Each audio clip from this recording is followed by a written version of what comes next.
Em São Leopoldo, projeto da criação de um banco de sangue. Criado CPI da ESUL em Novo Hamburgo. Essas e outras informações a partir de agora no Jornal RS.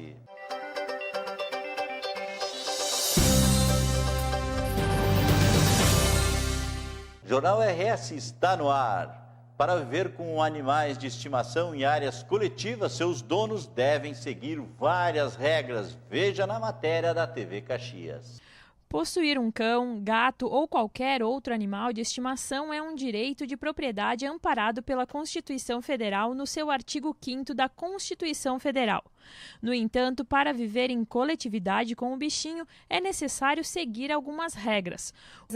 É interessante procurar não deixar o bichinho se estressar, para ele poder ter uma convivência tranquila dentro de casa, porque se ele está estressado, ele já começa a latir, durante a noite ele chora, né? Eles se agitam. Então, a gente tem que ter um cuidado, é como ter filhos, né? Tem que dar limites também para os bichinhos de estimação, e a gente tem que seguir algumas regras, né? Comum o prédio ter os seus bichinhos de estimação, que teve uma situação que aconteceu de um estar perdido no elevador.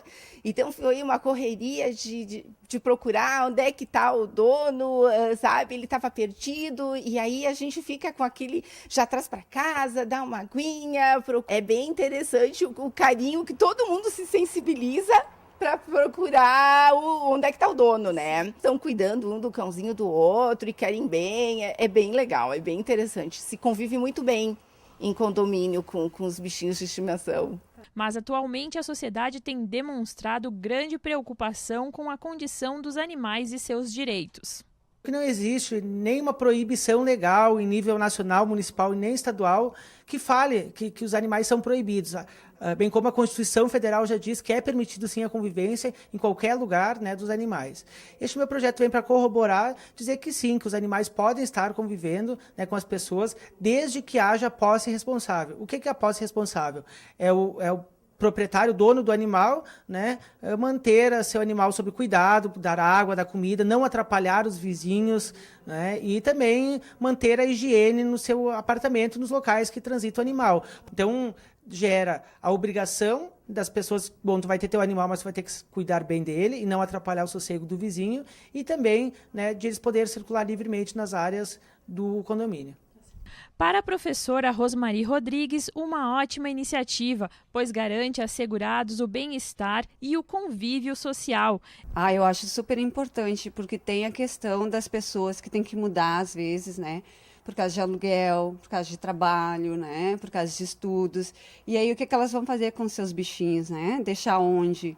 Claro que tu tem que ter todos aqueles cuidados, assim, que são essenciais. Não são nem especiais, né? Com o bichinho, tipo levar ele no veterinário, manter ele saudável, o ambiente limpo, né? Até porque se tu mora num condomínio, num prédio, tu tá convivendo com outras pessoas, né?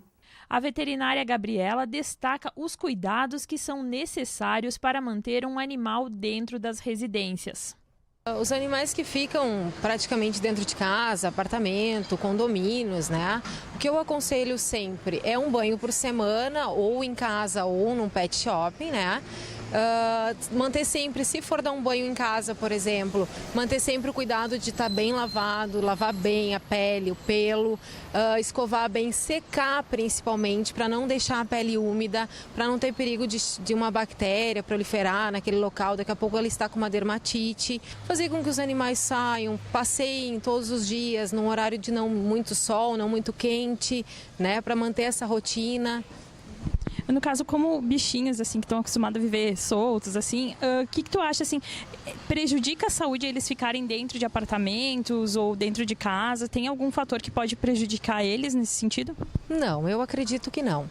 Nenhum fator assim, por exemplo, um animal abandonado no meio da rua. Pelo contrário, a partir do momento que ele recebe carinho, amor, atenção, ele se adapta àquele meio. Os animais, eles são bem adaptáveis, assim, eles se adaptam ao meio que tu vive, né?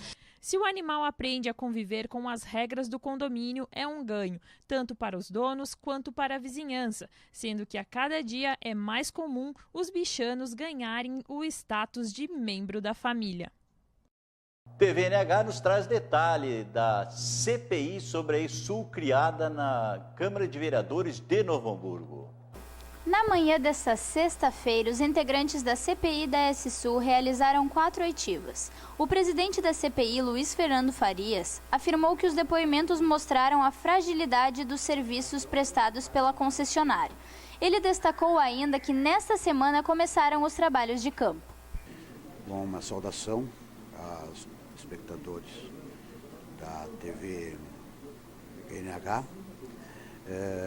Nós hoje damos continuidade aos trabalhos desenvolvidos pela CPI, com a oitiva do subprocurador do PROCON do nosso município e mais 3 testemunhas que tiveram prejuízos em relação ao temporal do último dia 31 de janeiro, no sentido de que nós possamos embasar o nosso relatório e possamos chegar a uma conclusão definitiva e fazer um encaminhamento concreto de soluções e de medidas preventivas que devam ser adotadas pela concessionária de energia elétrica, visando especificamente que Novo Hamburgo esteja mais preparado em relação à concessionária de energia elétrica na hipótese viável de vir a acontecer uma outra intempérie de proporções como a que aconteceu no último dia 31 de janeiro. O objetivo da CPI basicamente é esse,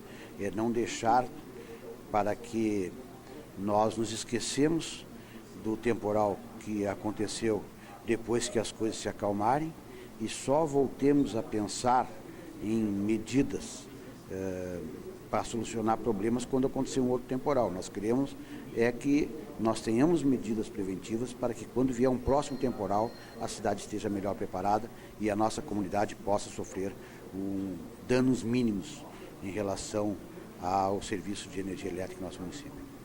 Foi ouvido também o subprocurador do PROCON, Ítalo Bronzatti, o qual comentou sobre os maiores questionamentos dos vereadores e qual conselho o PROCON está dando para as pessoas a respeito de aparelhos queimados ou ainda de alguma reclamação desse problema que teve. Bom, eu acredito que eu pude sanar algumas dúvidas apresentadas pelos vereadores, esclarecer algumas situações referente à responsabilidade da concessionária nessa situação do temporal do dia 31 e foi muito tranquilo e produtivo. Quais foram os maiores questionamentos dos vereadores?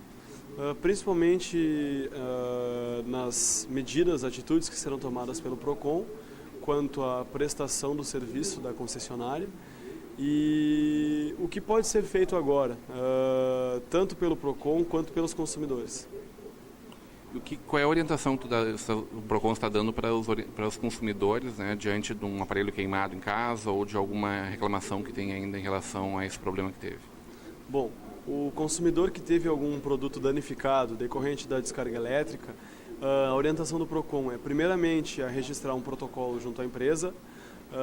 A empresa tem um prazo determinado pela resolução da ANEEL para o atendimento ou não dessa demanda, para uma resposta. Depois, no caso de negativa, sim, procurar o PROCON para a gente analisar a situação. Porque, como eu esclareci aqui hoje nessa sessão, normalmente em situações de costume, a empresa ela responde independentemente de culpa, mas existem algumas exceções, entre elas quando há situação de emergência decretada pelo poder público. Nesse caso, a empresa se exime da responsabilidade.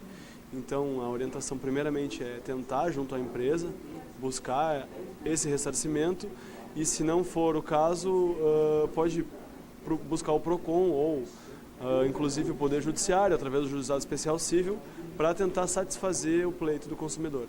O PROCON Novo Hamburgo está na Avenida Pedro Adams Filho, Rua Davi Canabarro, número 20, segundo andar. Os telefones de contato é 3582-3340, 3582-1267 e o 3581-9531.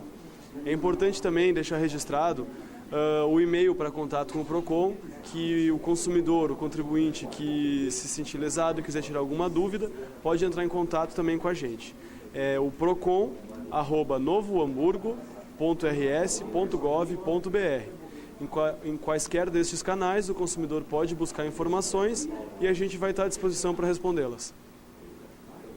Também em depoimento à TVNH, falou o vereador Surcó, comentando sobre o foco que tem o trabalho da CPI da S-Sul.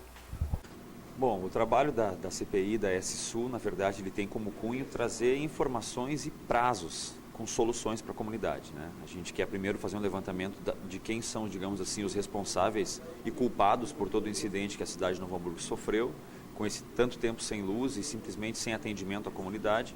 Essa é a finalidade da S-Sul, mas principalmente, como eu disse, trazer soluções com prazos. Se os problemas são os postos de concreto que devem ser colocados, então vamos estipular prazo para que essa troca de postos ocorra. Se os problemas são os prazos de atendimento, vamos estipular horários e prazos para que eles possam também dar atendimento à comunidade que ela precisa. Então esse é o nosso trabalho aqui na CPI, é uma novidade do grupo, assim, digamos, de vereadores que compõem a mesa. São 3 vereadores de primeiro mandato, assim, digamos, então CPI para nós é uma novidade. Estamos aprendendo, claro, junto com a comunidade, mas tenho certeza que traremos resultados práticos e a comunidade vai sentir isso a partir do final da CPI.